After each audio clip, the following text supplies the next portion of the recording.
Alright, what's up everybody? So I'll make a video of this thing, this problem.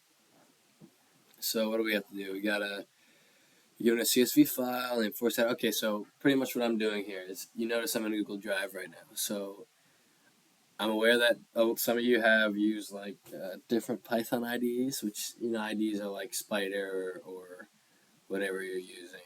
Some people use, I don't even know what people use in Python these days, but I use either Google Drive, and I'll show you how, or I use VS Code. Now, if you're using Spider or any of that, that's fine. But the reason why I'm using Google Drive right now is because Google Colab, which is something I'll introduce to you guys, works on, like, I don't have to worry about it being different for people on MacBook or people on Windows. So pretty much what you're going to do is just go to your Google Drive, right? And what I have here is I have a folder called TA. That's just like, you can call it any folder. And pretty much what you're gonna do is you're gonna have a folder, and you're given a CSV file, force data.csv. So what I've done is I'm in my Google Drive. I made a folder TA, and I said file upload, and I uploaded my force data.csv. Now the next thing you want to do is, once you're in this file, is you want to press new. You go to more, and you go Google Collaboratory. Cool. So now that we have, basically what this is doing is creating a mini Python environment here. So like right now here is I can put Python code, whatever, and I can add like text blocks. This is homework, blah blah blah, right? And it'll add like a little text. You can delete it. This is what you would call a Jupyter notebook. It's pretty much, instead of .py, you have IPYNB. It's a Jupyter notebook. So what it's doing is, it's just like you can sequentially run different blocks of code as like cells. Okay, so now in terms of where our files are, so we're gonna go to this right here, files, right, and we're gonna want to press mount drive. This button right here. We can just call this file, I don't know, flipping force moment plot demo, whatever. So you want to click mount drive. You can also upload to session storage right here, so you can do this, right? But because I already have it uploaded, I don't want to upload it twice, so I'm going to go mount drive, connect to Google Drive. Yes, and again, you can just press upload to session storage, right? So for this class, I would probably recommend just using, for like the easy, quick homework problems, just recommend using Google Colab, because then you don't have to worry about it's mainly for me. I don't really have to worry about dealing with you guys' questions and like 20 different IDs that Okay, well, it's mounted now. So my drive, I have it saved under TA. So what you can do pretty easily is you can just click on the three dots, copy the path, and we're going to start off our first line of code with file underscore path equals this. So, yeah. Now, I'm hoping that most of you guys are aware of like basic Python stuff.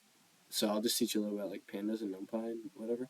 But if you notice here, I also have Colab Pro. That's just because I pay for it. I use this all the time and use it for like machine learning classes. So I do like a lot of intense stuff, which is why I've got it on Pro, just because it's faster. Okay, so we're gonna need a couple packages. I'm gonna use pandas, for which is it's pretty much, you don't really need it for data this small, but it's convenient because then you don't have to. I'll show you guys in a second, but now we're gonna need NumPy, NP, import matplotlib. So, okay, no. So packages, matplotlib, use it for plotting. You can also use Seaborn, but just use matplotlib. NumPy is for like numerical analysis of arrays and and data, and pandas is also for big data. It's just mainly for big, like, huge amounts of data, which is better for. But it's still it's good for loading CSV, which is pretty much what we're going to use it for. um, no, I guess we don't. You don't really need NumPy here, but in this, it's good to have it imported because most of the time you probably will need it. But this is a simple enough example where you don't. Okay, so we're going to go force data. We're going to assign a new variable, and we're going to call pd dot read CSV. I don't even knows. I don't know. Even knows what I want because I've got the AI thingy. But so what this is doing is it's reading this file, right? And see, in NumPy you'd have to go like force. A lot of you guys are getting problems with force data equals np dot gen from text or something. That's because I'll show you guys force data. So another good thing about IPYB is I can run this chunk of code, right? I can press Shift Enter and run it, or just press up here. And now that I've ran it, this force data is into my workspace. So I can just go like this, right? And it will print it out for me because now it's in it. Now I can go in here and do whatever I want. So as you can see here, force data has time, force name. So it did that automatically. For Pandas, does that automatically. If you have titles in the CSV, which is helpful for this class because there are, it'll read it automatically. In NumPy, it will register this as something that it's trying to read, but it'll give you an error because it'll be like, wait, this isn't like a number. This isn't the expected data. So that's why you have to do skip rows. All right, so now we've loaded it in. We're going to make sure you comment your code too. Define, so now we're going to define the moment arm, right? And it's define the problem. We want it to be 0.5. Cool. All right. So now this is nice, cool. We're going to calculate moment. So a good thing about pandas too is I can just say force data. Oh, I didn't even see. So what this is doing, what this line of code here is doing is it's assigning. This is creating a new column, right?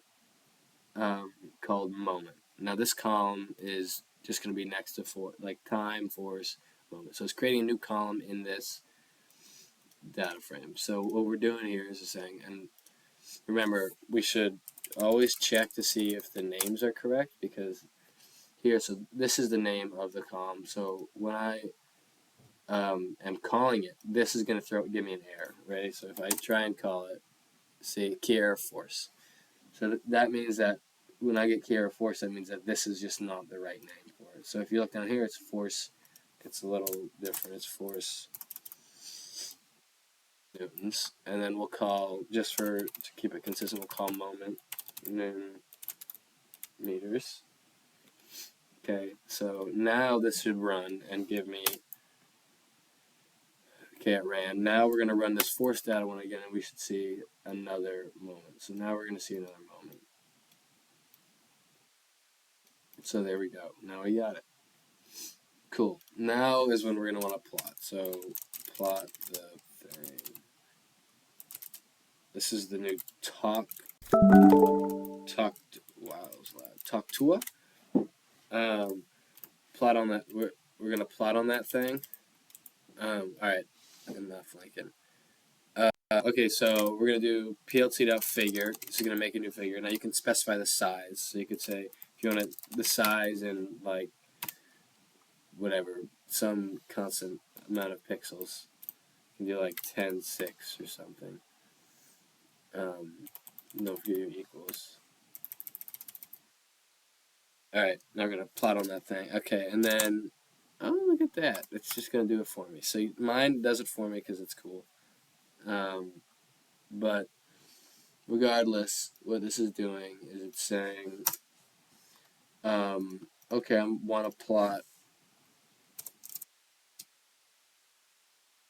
I want to plot on the x-axis. So the first argument for plt.plot is the x-axis, which is force data times seconds, and then the y is force data moment. Blah. Title is obviously, I mean, just this is how you specify the titles, right? And now what it's going to do is going to plot this for me, right? So now when I plot it, bingo, look at that. All right. Now, in order to save it, you can either do plt.save fig, and then you specify a path, or if you're on Google Colab, you can just go save image as, right here. So then I can save it as whatever. So yeah, I do recommend using Google Colab. It's convenient and saves you time from debugging other stuff. Let me know if you have any questions.